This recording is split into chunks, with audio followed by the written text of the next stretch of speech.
शहजाद पूनावाला जी, राहुल गांधी लद्दाख और उसके बाद करगिल हर जगह ये कह रहे हैं कि चीन ने घुसपैठ की है। पीएम का दम भरते हैं कि 1 इंच भी जमीन हमारी नहीं गई है। ऐसे में जवाब दीजिए, आप सरकार हैं, चीन को लेकर क्या स्टैंड है सरकार का? बार बार कांग्रेस पार्टी देश को बता रही है कि चीन ने कब्जा किया है हमारी जमीन पर। देखिए, आईएनसी का मतलब अब इंडियन नेशनल कांग्रेस नहीं बल्कि आई नीड चाइना बन चुका है और एक प्रकार से लाल किले से लाल चौक और चंद्रमा पर लहरा रहा है तिरंगा। परंतु कुछ लोग लेते हैं चाइना का चंदा, फिर उसके बाद फैलाते हैं न्यूज क्लिक वाला प्रोपेगेंडा। और आज क्यों करते हैं वो? क्योंकि वो फंसे हुए हैं चाइनीज एमओयू के साथ। और ये एमओयू का ऐसा प्रभाव है, ऐसा फंदा है कि किस प्रकार से सेना के मनोबल पर बार बार चोट करना है। इन्होंने ही कहा था ना कि गलवान में हमारे जब शूरवीरों ने 20 ने लड़ाई लड़के 40 को ध्वस्त किया था, तो किसने सवाल उठाया था उनके शूरवीर होने पर? किसने किस प्रकार से वहां पर, आपको याद होगा कि चाइना के विषय में जब पूरी दुनिया कह रही थी कि कोविड चाइना से आया, तो उसको मोविड कहने का काम किसने किया था? कौन है जो चाइना की सेना ने पिटाई कर दी अरुणाचल प्रदेश में, ये कहने का काम किया था? और कौन है जब पूरी दुनिया में आज चाइना आइसोलेट हो चुका है, नॉर्थ कोरिया और पाकिस्तान के अलावा कोई खड़ा नहीं है, तो आज चाइना को, जिसको अमेरिका भी कहता है डिक्टेटरशिप है, वहां पर हार्मनी किसको नजर आ रहा था? राहुल गांधी को। परंतु मैं आज उसमें नहीं जाना चाहता कि किस प्रकार से इनके जमाने में 2008 में टिया पंगनक, दूम चैली, जोरावर फोर्ट, 640 किलोमीटर इंकर्शन हो गया, ये सारी चीजों में मैं नहीं जाना चाहता। कैसे उन्होंने आर्थिक हितों का समझौता कर दिया, आरसेप में जाने की होड़ लगाई, 33 गुना हमारा ट्रेड डेफिसिट बढ़ा, उसको छोड़ देते। आज स्पेसिफिक सवाल, आज राहुल गांधी ने कारगिल में खड़े होकर कहा कि कारगिल में कनेक्टिविटी नहीं है। कारगिल में कनेक्टिविटी कक्सर बॉर्डर तक पहुंच चुकी है, यह उनका पहला झूठ। दूसरा झूठ, उन्होंने कहा कि जमीन जो है हत्याई गई है और कुछ गांव वालों से उन्होंने बात की है और गांव वालों ने बताया है कि वहां पर पैंगोंग सो लेक के पास कुछ गांव में ग्रेजिंग लैंड्स को उन्होंने हत्या है। मैं आज स्पेसिफिकली पूछना चाहता हूं कि वो कौन से गांव है, गांव का नाम एक बार बता दे, एक बार गांव का नाम बता दे मुझे। ठीक है रोहन जी। देखिए अंजना जी, जिस प्रकार पूछ रहे हैं कौन से गांव में गांव ये का जो नाम चरवाहों की बात हो रही है लद्दाख के पास, ये कौन सा गांव है जहां पर जमीन चरवाहों की गई है? देखिए, मैं इसका पूरा जवाब दूंगा। और पहले जो शेरो शायरी करते रहते हैं, मैं देश की तरफ से मोदी जी जब मिलेंगे चाइनीज प्रेसिडेंट को, शायद मिलने वाले हैं, तो एक ही कहेंगे, बचा लो देश की साख, अब तो दिखाओ चीन को लाल आंख। ये लाल आंख पे चीनी चश्मा पड़ चुका है और इसी प्रकार से हकीकत का स्वीकार करने से डर रहे हैं। देखिए अंजना जी, जिस प्रकार से पूरे मुद्दे पे भाजपा ने एक रणनीतिक विफलता के, खुद की विफलता को छुपाने के लिए देश के साथ जो, मुझे लगता है इसको मैं अपराध कहूंगा, एक अपराध किया है सच्चाई छुपाने की।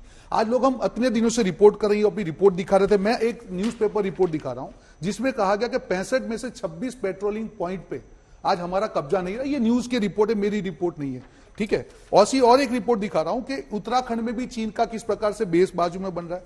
ये मैं बता रहा हूं कि 19 राउंड की टॉक्स फेल हो चुकी है। वहां पे डेप्सांग की हम बात करें, गोगरा हॉट स्प्रिंग की बात करें, गालवान की बात करें, वहां पे 900 वर्ग किलोमीटर में चीन का कब्जा है। अगर सरकार को लगता है, मैं चैलेंज के साथ कहता हूं भाजपा प्रवक्ता को, इनके ऊपर देशद्रोह का आरोप लगा दे, ये मीडिया के ऊपर जिन्होंने न्यूज करी है। आप मुझे क्या पूछ रहे हैं? आप इन पे ऊपर केस करिए ना, आप तो हर लोगों के पीछे केस कर रहे हैं। आप हकीकत देश की नहीं छिपा सकते हैं। अगर आपको लगता है कि ये न्यूज़पेपर गलत है, अगर मीडिया गलत, तो आप केस करिए, देशद्रोह का केस कीजिए। तो आपकी सरकार के खिलाफ है, क्यों आप चुप बैठे हैं? देश की जनता से आप हकीकत नहीं छिपा सकते हैं। कल प्रधानमंत्री जी ने कहा कि एलएसी का सम्मान करना चीन के साथ जो हमारे रिलेशन के, उसके लिए जरूरी है। इसका मतलब क्या हुआ? प्रधानमंत्री जी क्या कहना चाहता है कि चीन इसका सम्मान नहीं करता है। जयशंकर जी जो हमारे विदेश मंत्री हर बार कहते हैं कि चीन उल्लंघन कर रहा है, तो उल्लंघन कर कौन रहा है? अगर हमारे 20 जवान शहीद हुए, तो क्या हमने उल्लंघन किया था चीन की जमीन का? बता देना कहां पे उल्लंघन हुआ। अगर चीन उल्लंघन कर रहा है तो यह नहीं कहना चाहिए कि कोई गुस्सा नहीं है, और अगर हम लोग सब साथ में मिलकर चीन से लड़ते। पर यहां पे जब तक आप अंजना जी हकीकत का स्वीकार ही नहीं करेंगे, तो हकीकत का सोल्यूशन क्या लाएंगे? क्योंकि इस सरकार को अपनी वोट बैंक की राजनीति देश की सार्वभौमिकता से ज्यादा प्रिय है, इसीलिए हकीकत का स्वीकार नहीं कर रहे हैं। आप हर तरीके से चीन को बोल रहे हैं कि हम नाराज हैं। अरे अगर चीन ने आपकी जमीन नहीं ली तो आप नाराज क्यों है? बताइए। चीन तो यही कर रहा है। ये पहली बार हुआ अंजना जी कि किसी सरकार के प्रधानमंत्री के स्टेटमेंट को आपका दुश्मन उपयोग कर रहा है और हम कुछ जवाब नहीं दे पा रहे। ये भाजपा की हकीकत है। ये चरवाहों वाले गांव का नाम आपने नहीं बताया, लेकिन मैंने कहा नहीं, ये जहां पे मैंने कहा, जो डेप्सांग की मैं बात कर रहा हूं, पूरा एरिया है 900 वर्ग किलोमीटर। एक मिनट 900 वर्ग किलोमीटर की मैं बात कर रहा हूं और डेमचौक की बात कर रहे हैं। मैं उसकी और सुन लीजिए, तीनों मैंने कहा, गोगरा की मैंने बात की, मैंने लेक की बात की, और तीनों जगह पे जो भी एरिया है वहां का है। आप जाके आप चेक करके आइए ना। आप जाइए, आपकी सरकार छिपा रहे हैं शहजाद जी। सीधा सवाल है। और यही सवाल असदुद्दीन ओवैसी भी पूछ रहे हैं, कांग्रेस पार्टी भी पूछ रही है कि क्या आप देश को अंधेरे में रख रहे हैं चीन को लेकर, उसकी घुसपैठ को लेकर। सरहद चलिए एक एक करके जवाब देता हूं। पहले तो केस लगाने की फितरत, अच्छा, कोई गुस्सा है कि नहीं वो बता केस दीजिए। लगाने की फितरत हमारी नहीं है। केस लगाने की फितरत तो ये जिस प्रकार से उस समय पर मनमोहन सिंह जी की सरकार रिपोर्ट करने पर एफआईआर करवा देती थी और पत्रकारों को कहती थी कि एक बड़ा मुद्दा नहीं है, चीन के मामले पर डिस्कस क्यों करना है, ये तो एक्ने की तरह है, ऑइंटमेंट से क्योर हो जाएगा। दूसरी बात, इनसे हमने एक स्पेसिफिक सवाल पूछा कि कौन से गांव, वैसे राहुल गांधी ने यह बयान पैंगोंग त्सो लेक के किनारे से दिया, आप बात कर रहे हैं डेप्सांग की। मैंने पैंगोंग त्सो भी कहा, तीनों कहा। एक सेकेंड अंजना जी, एक एक करके बात करते हैं जी। रोहन जी, मैं आपसे फिर से पूछ रहा हूं कि पैंगोंग त्सो के आसपास उस इलाके में कौन से स्पेसिफिक गांव के गांव वाले ने आकर सांसद राहुल गांधी सब कुछ हम करेंगे तो आप क्या करेंगे? नहीं तो आप झूठ जाके आप बोलिए ना, केस कारगिल पर मैं चैलेंज करता हूं, झूठ आप केस करिए। हम ये हमारे पास झूठ है तो केस करिए, आप करिए ना। अब अंजना जी, मुझे लगता है, देखिए मैं इसलिए कह रहा हूं कि अभी उन्होंने पेट्रोलिंग पॉइंट्स की भी बात की, 26 पेट्रोलिंग पॉइंट की। इसमें से 3-4 पेट्रोलिंग पॉइंट के नंबर बताएंगे जिस पर अभी हम लोग नहीं जा पाते। आप कोई टीचर एक 3-4 पॉइंट बता दो क्या अंजना जी? मुझे लगता है आपके दर्शकों को अच्छा लगेगा। अरे आप देख लीजिए ना, ये मैं आपको बता रहा हूं क्या है। अंजना जी, मुझे लगता है, अंजना जी एक एक करके, क्विज मास्टर का सवाल नहीं है तो मुझे सवाल है शहजाद जी की एक एक पेट्रोलिंग पॉइंट का नाम बताएं, मैं नंबर उनको दूं, मैं गांव का नाम उनको दूं, आप दोनों एक एक करके बात करते हैं। अंजना जी, पहले तो पेट्रोलिंग पॉइंट के नंबर होते हैं, नाम नहीं होते। मैं इनसे पूछ रहा हूं, इन्होंने 26 पेट्रोलिंग पॉइंट चले गए, ये इतना बड़ा आरोप लगाया है ना, मैंने नहीं लगाया, 5 तो पेट्रोलिंग कर रहा हूं। अरे आप 5 को बताइए, उसमें से 5 बताइए, उसमें से 5, पूरी रिपोर्ट पढ़िए तो 5 बताइए। अच्छा, अब देखिए दर्शकों को बताना चाहता हूं, क्विज मास्टर एक सेकेंड, एक क्विज मास्टर नहीं, आपकी स्पेसिफिक्स पर कितनी झूठ का पर्दाफाश होता है ये दिखा रहा हूं। गांव कौन से अतिक्रमण हुए हैं उसका जवाब नहीं, पेट्रोलिंग पॉइंट कौन से चले गए उसका जवाब नहीं। मैं आपको बताता हूं क्यों बता रहा हूं।